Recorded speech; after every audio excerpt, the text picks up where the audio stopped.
Not here. I'm going to give you a case number right now. Okay. So if you have to call back 911 at any time, that this case number is going with this call. And the case number is 15 084 594. Okay. So Yep. April 22nd, 2015, 8:50 a.m. calling Martha Waltz, Executive Assistant of Sue Ann Groover, Superintendent of Schools for Prior Lake Savage School District.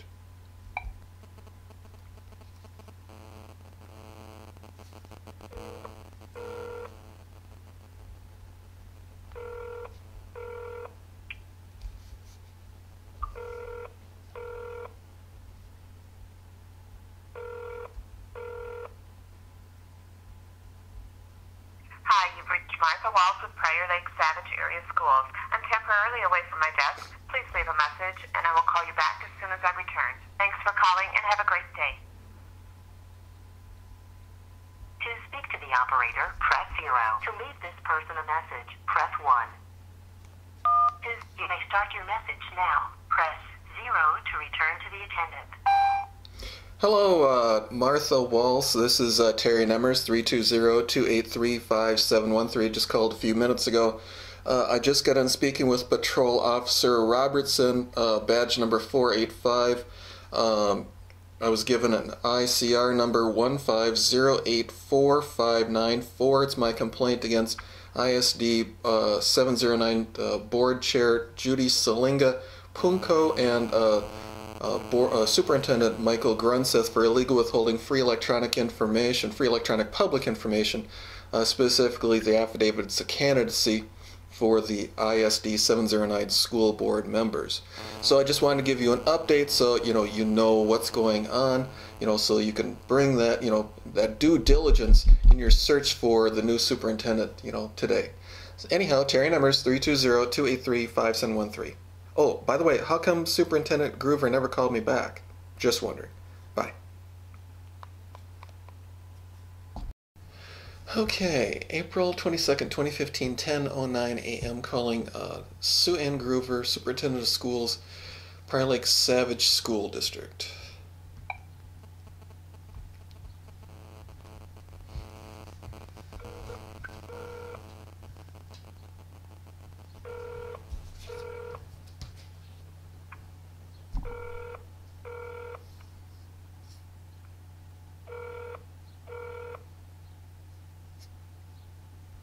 Hi, you've reached Martha Waltz with Prior Lake Savage Area Schools. I'm temporarily away from my desk. Please leave a message, and I will call you back as soon as I return. Thanks for calling, and have a great day.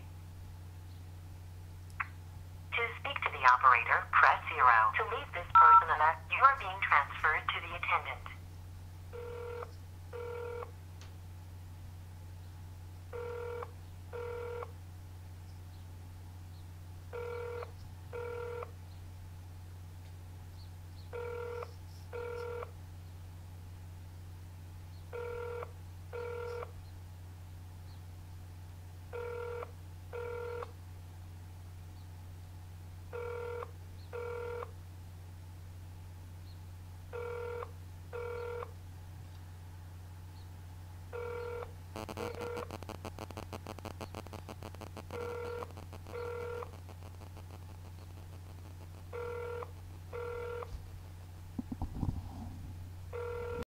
April 22nd, 2015, 10:11 a.m. calling Superintendent Ann Groover, Prior Lake Savage School District.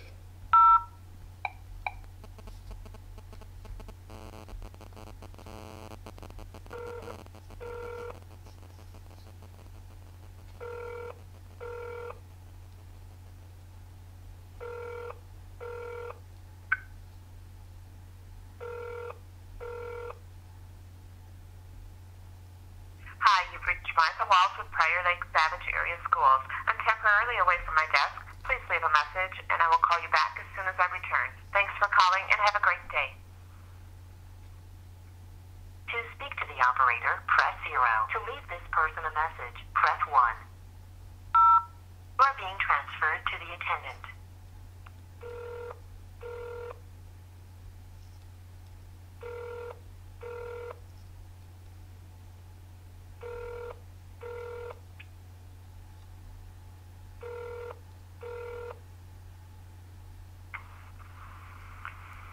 Lake Savage Area Schools. May I help you? Yes, how you doing today? I'm fine, thank you. What can I do for you? Well, I was wondering if Superintendent Sue Ann Groover was in today.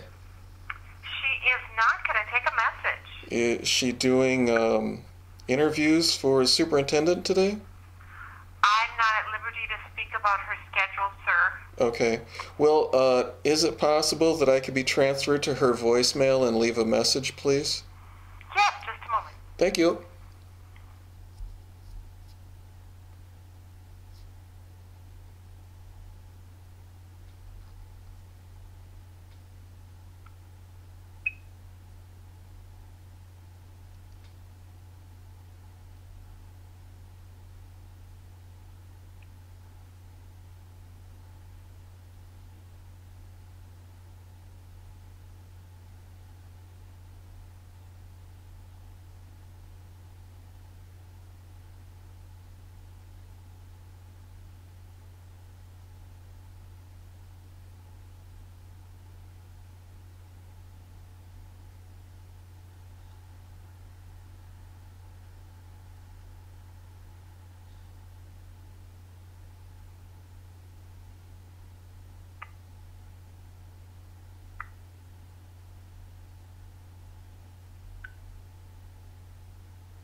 Appears I'm being put on hold and not being transferred to her voicemail.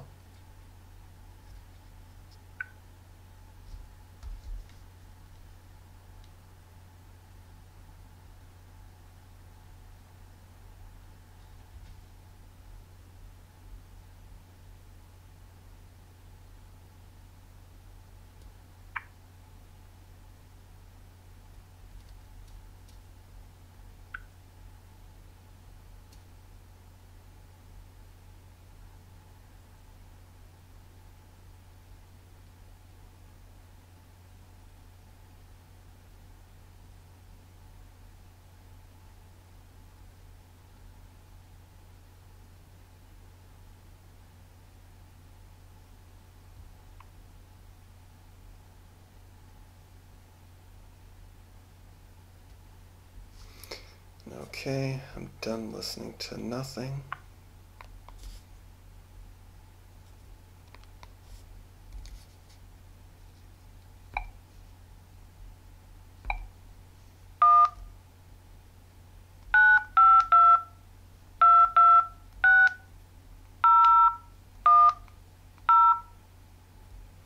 Okay, calling back to Sue Ann Groover, Superintendent, Prior Lake School District.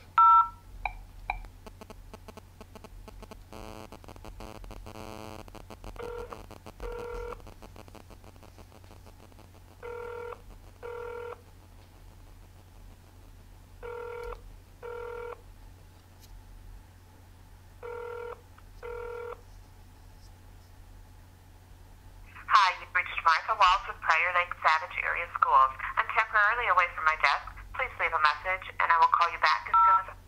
Thanks for calling, and have a great day. You are being transferred to the attendant.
Okay, we're going to call the basic number 952-226-0000 for the Prior Lake Savage Area School District.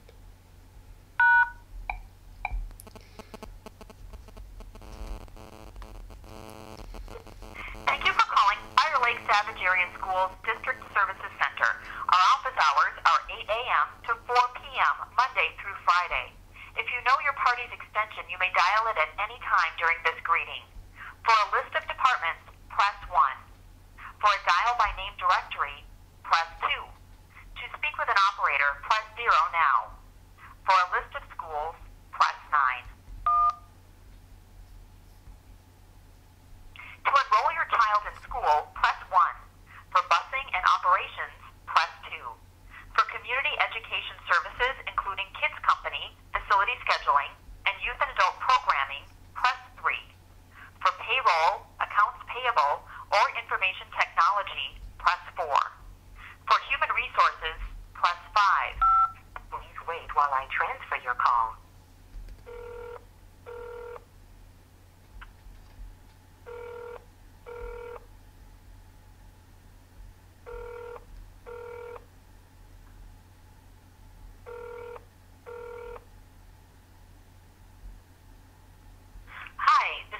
Johnson in Human Resources. Please leave your name and number and I'll get back to you as soon as I can. Thank you. You may start. Circumstances in which the school board did not vote to waive the attorney-client privilege. Secondly, Mr. Welty has been advised on several occasions of the importance of data privacy. The above described conduct demonstrates that Mr. Welty abdicated his responsibilities as a member of the school board in favor of his personal interest. Okay, then you would move that. Second. Seconded by Member Welty. The motion for the adoption of the foregoing resolution was duly seconded by Member Welty, and upon a roll call, we will have a vote, but first we are going to have discussion. Thank you. It's been moved and seconded for the motion. Member Johnston.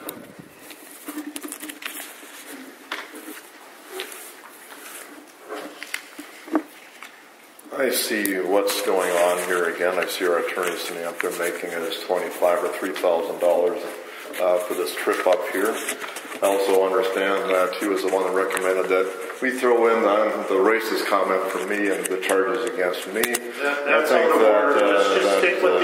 Let's just stick with the resolution. Well, since this attorney has also drafted this one, I think he's suspecting that when he's making $25,000 to $3,000, it's pretty disgusting. I think people in this community should know how much money we're paying attorneys. We paid him, I believe, $60,000 this year. At least $20,000 went against me. Who knows how much this is going to be after that. So I think the public should know that the attorney that's representing this district is actually an ambulance chaser. He's going everything he can, throwing things like racist comments. Please do not resort to it. I do have to finish up? Yes, I do. I'm going to make a motion to delete and substitute this amendment. No, yes, I am. Motion, you can I'm making a motion to delete and substitute. Okay. Okay, this is the resolution that I'm substituting. 1. Resolution, investigation of the district lack of compliance with Government Data Practices Act. Whereas on February 26, 2013, a request was submitted to Independent School District 709, St. Louis County, concerning increases in cost of the long-range facility plan, soft costs of the long-range facility plan, soft costs, change orders, energy and sustainability designs, and compliance with that. This request has only been partially, almost not at all, complied with. Whereas on April 24, 2014, this request was submitted to Independent School District 709 concerning change orders between ISD 709 and Johnson Controls Incorporated. Whereas on August 11, 2014, a request was submitted to Independent School District 709, St. Louis County, requesting all emails, documents, memos, notes, call logs, and meetings involving any school board member, any attorneys, the superintendent and his cabinet containing Art Johnston or Jane Bushy from September 5, 2013 to the present. Whereas August 18, 2014, a request was submitted to Independent School District 709, requesting all communication between ISD 709, Attorney Kevin Rupp, Flinsky, Mark, and Johnson, and any contacts with the firm Flinsky, Mark, and Johnson containing to the investigation looking into allegations concerning member Art Johnston, and the fact that ISD has not responded to that request. Whereas on August 18, 2014, a request was submitted to Independent School District 709, requesting all communications, including emails, memos, documents, notes, call logs, and meetings between the Independent School District 709, Superintendent or his cabinet, including staff, including Lincoln Park Middle School administration, and any school board members concerning the elimination of community outreach program, and the fact that ISD has not responded to that request. Whereas on September 2nd, 2014, a request was submitted to Independent School District 709 requesting all communication between its employees, elected officials, agents of Independent School District 709 on one hand, the officers, employees, agents of Johnson Controls on the other hand, concerning the subject matter of change orders entered into between ISD 709 and Johnson Controls dated January 13th, 2012 and November 30th, 2009. And the fact that ISD has not responded to that request. Therefore, be it resolved, the school board hereby authorizes an investigation into why these Government Data Practices Acts have not been complied with the investigation to be conducted by the law firm Dryle, Swilarski, Knudsen, and Parmerville, LP. Second. It's been seconded by Member Welty. All in favor, say aye. Mr. Chairman, this requires discussion. Okay, discussion. Loeffler-Kemp, did you want to discuss this or? No, not this. Okay, we'll stick to the amendment. Member Sliga-Punko, didn't want to hit your button up? Discuss the resolution. We'll go to that. And Member Johnston. Sure. The reason I'm doing this is that I think that it's important that the public know, and also other school board members that pretend they don't know, that this school administration, the superintendent, staff of this administration, including school board, have repeatedly violated the Minnesota Government Data Practices Act with no impunity whatsoever, without even responding. I think I listed 6 of these. I had one brief thing. I got one paragraph back on the other one. Other one said, "Oh, we'll respond here any time." It's been 3 months. Other one has been over a year. And I think that to have this board go forward with such outlandish actions against a board member when they themselves repeatedly violate the Minnesota Government Data Practices Act is really unconscionable. And so I'm asking people to vote for this. If they want to have this district comply with Government Data Practices Act, that we should vote in favor of this amendment to finally make things right in this district. Member Welty? I find this a very surprising and interesting amendment. I do not predict that it will pass, but it has to do with the subject of the first resolution, which is information, what should be made available to the public. The original resolution calls for the censure of me for releasing information, and I'll have comments to make should this amendment fail. But I do think that Member Johnston has made a very good point. This school district, administration, school board, has lived and died by the withholding of information on the assumption that any bad information whatsoever is looking backwards. And I have been aware of many requests by Art Johnston over the course of 4 years, and before him 2 years worth of Gary Glass's requests, and they have been routinely denied. And when people are routinely denied access to what should be public information, for instance, where $84 million of public spending went on soft costs, it leads to suspicions. And this is a school district. It is desperately in need of building trust with the public. And I have sympathized with Art Johnson even when I was not terribly happy with him a few years ago, because he has constantly asked for information such as these most recent examples, which should be made available made available to him at some reasonable way, perhaps with some charges, but he has constantly been denied. And yet I have been called on the carpet because I have, I think, quite reasonably been found guilty, or will soon be found guilty. I'll find myself guilty of releasing information that I know I should not have released. In fact, I intend to vote for the censure motion, although there are some points of it I would like to ask about. But I do think Member Johnson is, and I will reiterate, completely right in making a point that when the school board acts in a capricious fashion and only releases that data which it wants to and actively encourages the administration to withhold other public data from a minority, it is not acting in the best interests of our community, our schools, or our children. Member Johnson? Sure, I'd just like to add to that. Mr. Wulf, you reminded me of an issue that we got that was written by our attorney Rupp, that sent out by Bill Hansen to us on the cover letter of this 67-page report about me. And it said anybody violating this such Data Practice Act request of the Minnesota Government Data Practice Act is liable for a $15,000 fine. Of course, I've been waiting to have the superintendent be given a fining himself $15,000, and also remember here 2 months ago when our Human Resource Director violated Data Practice Act talking about my marital status and an employee's marital status.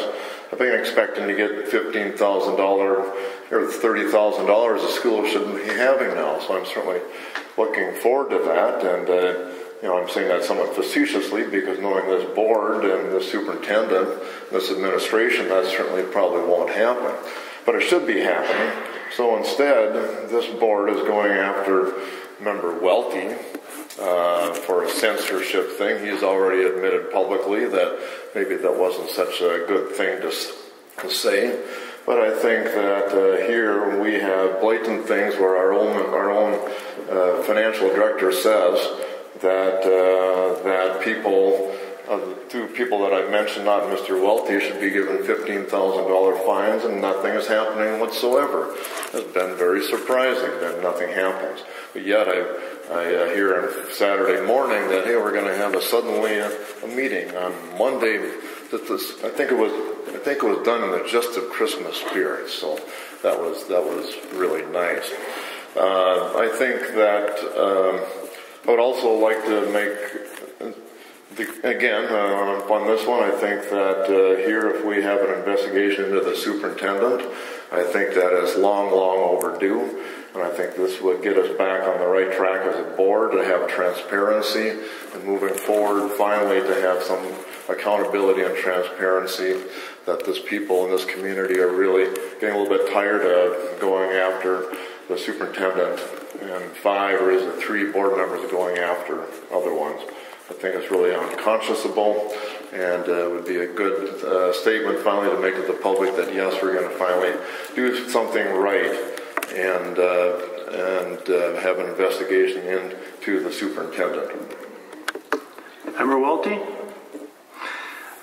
Thank you, Member Johnston. I guess I would make this comment. If it is true, and I suspect it is, that the Director of Human Relations and the Superintendent have released data private information, then I am in very good company indeed. All in favor of the amendment signify by saying aye. All opposed say aye. No. Okay. Let's do this one more time. There's a motion to amend. All in favor of amending the motion, or of the amendment motion, signify by saying aye. Aye. And opposed, no. No. That fails 2 to 5. Okay, we'll vote.